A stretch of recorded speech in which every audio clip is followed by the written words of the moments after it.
Assalamualaikum warahmatullahi wabarakatuh. Perkenalkan nama saya Maria Kartika dengan NIM 2266799 dari program studi Pendidikan Teknik Bangunan kelas 6A. Oke, di sini saya akan menjelaskan mengenai konsep BIM dan bagaimana sih user interface dari BIM sendiri dan tools-tools yang ada di BIM sendiri itu kayak gimana. Mungkin pertama-tama kita akan masuk kepada teorinya dulu ya. Building Information Modeling. Nah, apa itu BIM? BIM atau Building Information Modeling yaitu sebuah teknologi pengelolaan informasi digital yang terintegrasi untuk membentuk model tiga dimensi dari sebuah bangunan atau infrastruktur.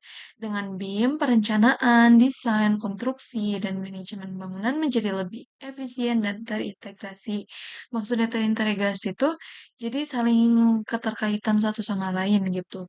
Misal kita ngecat bagian dindingnya. Nah, itu bakal em, langsung muncul informasi mengenai perencanaannya, desainnya, konstruksinya, dan harga, bahkan harga materialnya biasanya tuh tercantum. Nah, untuk BIM adalah pendekatan pengelolaan informasi terintegrasi untuk seluruh siklus hidup bangunan. Nah, mulai dari perencanaan hingga pemeliharaannya. BIM menggunakan model 3D yang mencakup semua aspek fisik dan fungsional bangunan serta data terkait seperti biaya, jadwal, dan spesifikasi material. Dengan BIM, kolaborasi antara berbagai pihak dalam proyek konstruksi menjadi lebih efektif. Oke, selanjutnya yang akan kita bahas untuk BIM kali ini adalah software Revit ya. Kita akan berfokus kepada software Revit. Nah, Revit adalah salah satu software BIM pertama kali dirilis pada 5 April tahun 2000 setelah diakuisisi oleh Autodesk. Nah, Revit adalah software bagian dari Autodesk yang digunakan untuk membuat desain 3D dengan pendekatan Building Information Modeling atau BIM. Software ini membantu para profesional di industri konstruksi seperti arsitek, kontraktor, MEP, dan struktural untuk mengintegrasikan informasi fisik dan logis dari suatu bangunan. Software ini juga memudahkan koordinasi dengan dokumentasi pengerjaan proyek. Nah, kemudian mengapa sih BIM dan Revit ini begitu penting? Nah, BIM ini memungkinkan pembuatan model 3D yang sangat akurat dari sebuah bangunan. Hal ini membantu semua pihak yang terlibat dalam proyek untuk memahami desain secara lebih baik. Lalu, BIM memfasilitasi koordinasi yang lebih baik antara berbagai disiplin ilmu, seperti arsitektur, struktur, dan MEP atau Mechanical Electrical Plumbing. Hal ini mengurangi risiko konflik dan kesalahan selama konstruksi. Dengan BIM, potensi masalah dapat diidentifikasi dan diselesaikan sebelum konstruksi dimulai. Hal ini mengurangi biaya perubahan dan keterlambatan. Kemudian, BIM menyediakan platform terpusat untuk menyimpan dan mengelola semua informasi terkait proyek. Nah, hal ini tuh memudahkan akses dan berbagi informasi di antara semua pihak yang terlibat. Yang terakhir, BIM memungkinkan analisis kinerja bangunan seperti analisis energi, pencahayaan, dan struktur. Hal ini membantu dalam merancang bangunan yang lebih efisien dan berkelanjutan. Oke, yang selanjutnya, mengapa Revit begitu penting? Revit adalah satu perangkat lunak BIM yang paling populer dan kuat. Hal ini menyediakan berbagai alat untuk membuat, menganalisis, dan mendokumentasikan model BIM. Kemudian Revit memfasilitasi kolaborasi dan yang mudah antar anggota tim. Hal ini memungkinkan beberapa orang bekerja pada model yang sama secara bersamaan. Yang selanjutnya, Revit dapat menghasilkan dokumentasi konstruksi secara otomatis dari model BIM.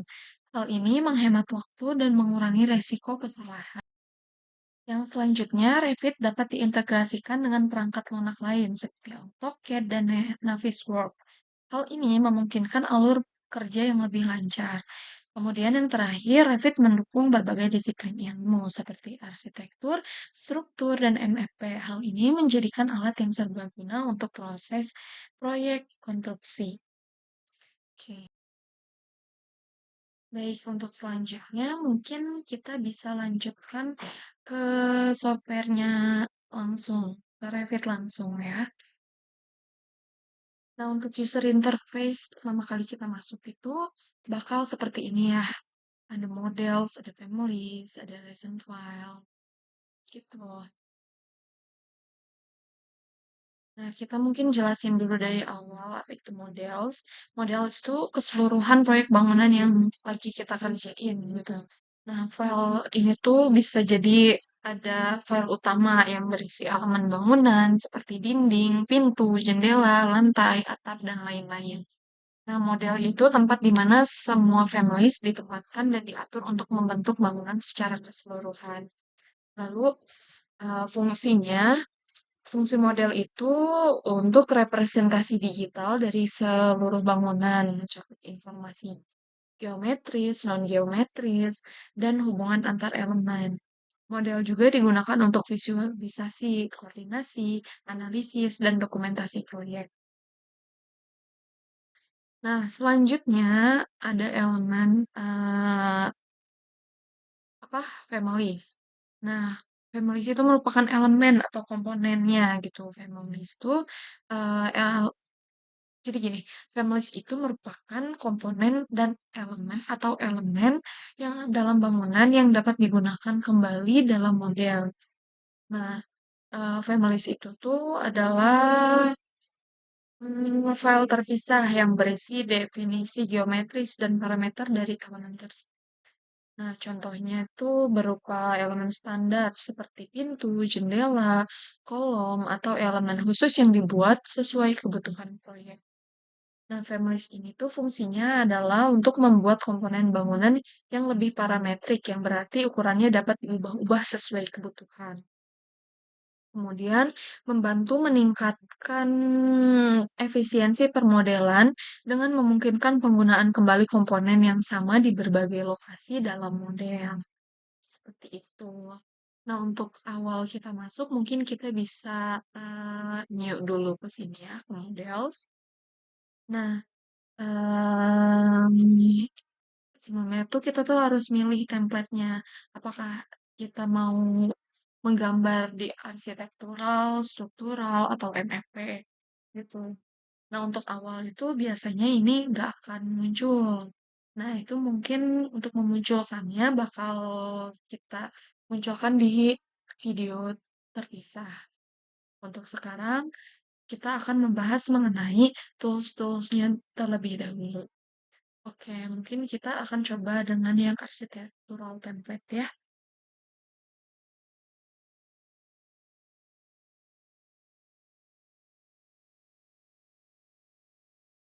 Nah, oke. Untuk architectural template, kita bisa lihat ada tools-toolsnya ya di sini ya. Ada untuk wall, door, window, komponen-komponen lainnya gitu, kolom, roof, ceiling, floor. Nah, ini tuh bisa kita modifikasi pakai tools-tools yang ada di sini. Lalu kita juga punya properties. Properties untuk yang architectural template ini berisi floor plan. Jadi perencanaan lantai, perencanaan denah gitu. Kita bisa ubah dari skalanya di sini. Nah, skalanya berbagai macam ya.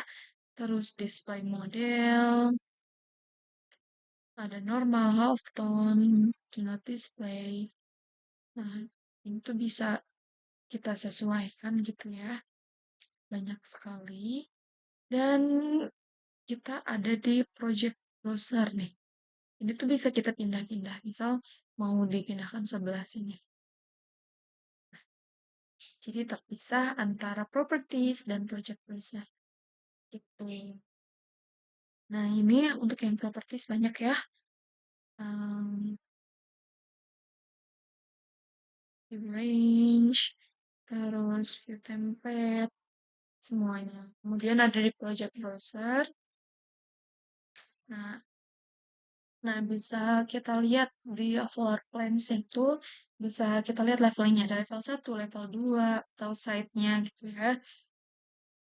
Nah, untuk ceiling plans juga rencana atapnya bisa kita lihat. Lalu ada elevasinya, mulai dari barat, timur, utara, selatan, kita bisa lihat semua gitu. Nah, untuk selanjutnya mungkin kita bisa lihat juga di template selanjutnya. Template selanjutnya yang baru kita biasa pasti pakainya yang struktural template untuk sipil ya. Hmm, buka dulu. Nah, kalau misalnya untuk yang struktural template ini, udah pasti di sininya itu struktural plan, udah bukan floor plans lagi, udah bukan berbentuk denah. Nah, di sini sama saja ya. Sebenarnya bisa lihat skalanya di properties tuh ya. Ada semuanya sih di sini. Ini ke oh ya, oke.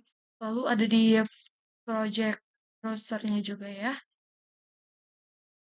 Ada structural plans dari mulai level 1, terus level 1 analytical, level 2, level 2 analytical, terus bisa 3D views juga, lalu di analytic model, lalu elevasi juga sama ya, kayak yang tadi di arsitektural, dari mulai barat sampai ke utara ada.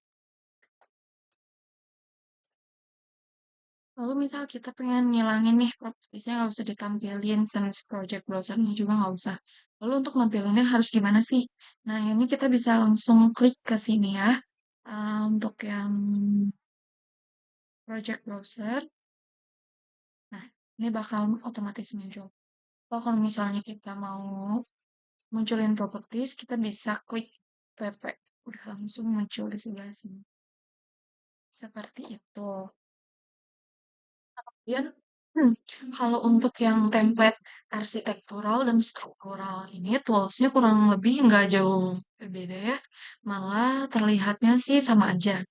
Tapi bisa kita lihat kalau untuk template yang MEP ya, misal yang electrical,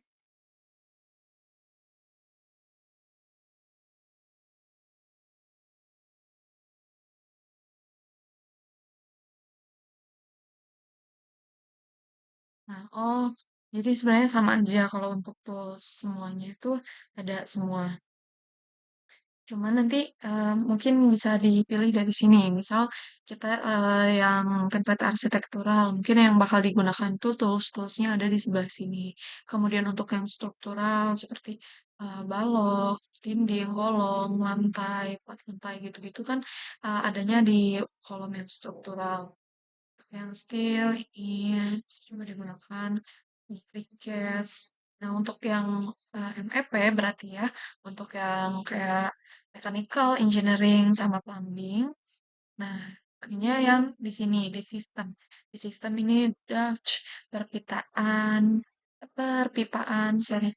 Terus ada juga yang electrical equipment di sini, lighting fixture, device, terus yang plumbing-plumbing, ini ada pipa-pipa, pipa paralel, dan sebagainya macam. Tuh. Nah, lalu misalnya kita lagi ngegambar suatu model nih, dan kita tuh pengen nge-load family. Nah, itu caranya gimana? Caranya itu kita bisa masuk ke insert gitu kan ya, terus ke load family, lalu kita tuh nah bakal diarahin tuh ke sini, ke template-templatenya. Kayak nih ada template pintu, ada template electrical, furnitur, segala macam. Nah, ini tuh filenya tuh ada di mana sih? Kita bisa lihat. Ini tuh ada di Drive C, di program data, di Autodesk, Revit 21.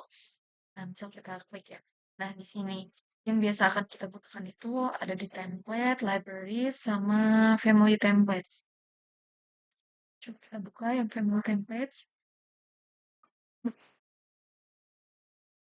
Untuk family templates, ini kita gunakan dari Inggris yang imperial ya. Oh, sorry. Yang Inggris yang biasa. Hmm. Nah, ini kan masih kosong ya. Nah, ini tuh bisa di-download di Autodesk-nya gitu, di website Autodesk. Mungkin kita bisa langsung ke template langsung. Kita gunakan itu bahasa yang Inggris yang memang sudah familiar di kita. Audio libraries, Inggris. Nah, kalau misalnya ini udah pada ada nih ya. Kecuali di yang dua folder yang tadi itu masih pada kosong. Itu tuh bisa di-download di websitenya Autodesk. Nah, seperti itu. Misal nih kita coba ya. Kita coba cari di websitenya. Nah, kita langsung search aja Autodesk Revit Content atau Autodesk Family Templates. Nah, itu bakal diarahin ke sini. Ini tersedia dari berbagai macam versi ya. Karena saya menggunakan versi Revit 2021, kita pilih yang ini. Nah, sini tersedia dari berbagai negara ya. English UK, ada English US, lalu English Belgium, banyak banget. Chinese juga, ada German, Italian, Korean, Russian. Nah, kita pakai dengan yang bahasanya kita familiar aja. Misalnya kita familiarnya itu ya bahasa Inggris pasti kan ya. Nah, kita pilih aja nih, tapi kita pilihnya yang metrik karena kita menggunakannya metrik bukan imperial atau inch. Nah, misal kita pakainya itu yang English US ini nih. Nah, ini ada family template sama libraries dari folder yang tadi saya sebutkan yang ada 3 folder penting yaitu libraries, family template, sama templates. Itu bakal kalau di download bakal masuknya tuh ke sana. Cara yang ini nih kita download. Karena filenya besar ya, jadi lumayan agak nanggung. Seperti itu. Nah, kemudian bisa nggak sih kalau misalnya Revit itu nge-link dari AutoCAD? Nah, itu tuh bisa banget ya. Apa apa bedanya sih nge-link sama import? Kan di sini ada dua ya, ada import, ada link CAD. Nah, perbedaannya seperti ini. Kalau misalnya import CAD, kita tuh import file AutoCAD ke Revit ini, ya udah kalau misalnya ada perbaruan dari Revitnya gitu, kita nambahin apa nih, nambahin apa di Revit ini, dan di AutoCAD file yang aslinya itu nggak akan ada perubahan sama sekali, nggak akan dirubah sama sekali gitu. Sedangkan kalau misalnya pakai yang LinkedIn ini, itu tuh bakal merubah juga di file asli. Oh, sekian yang dapat saya sampaikan, kurang lebihnya mohon maaf. Wassalamualaikum warahmatullahi wabarakatuh.